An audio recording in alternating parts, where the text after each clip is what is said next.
Last দুদিন ধরে বড় বাজার ইভেন এখানে ওখানে করতে করতে নিজে যে ঠিকমতো খাওয়া দাওয়া করবো সেটাই একেবারে হচ্ছিল না। তো ফাইনালি আজকে বাড়িতে সকাল থেকে, আর সব থেকে আশ্চর্যজনক ব্যাপার হচ্ছে আজকে বাবাও বাড়িতে রয়েছে। তো সকালবেলা দোকানে বসার অত আর ঝামেলা ছিল না, তাই ঘুম থেকে আজকে একটু লেট হলে বকুনিটা খাইনি, বাট ঘুম থেকে লেট হওয়া নিয়ে কিন্তু আমার বিভৎস বাজে রেকর্ড আছে। তো সকাল সকাল আজকে ঘুম থেকে উঠে আমি ফ্রেশ হয়ে চলে গেছি রান্নাঘরে। আর রান্নাঘরে গিয়ে দেখি আমার মা ভাজছে বাঙাল পদ্ধতিতে যে লতি, তারপরে হচ্ছে চিংড়ি মাছ দিয়ে যে কলা পাতায় পাতুরি করে, তো সেইটাই রান্না করছে।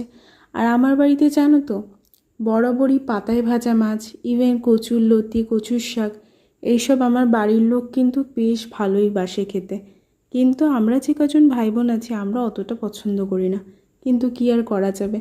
মাঝে মাঝে ইচ্ছেও হয় যে না এগুলো একটু খেয়ে টেস্ট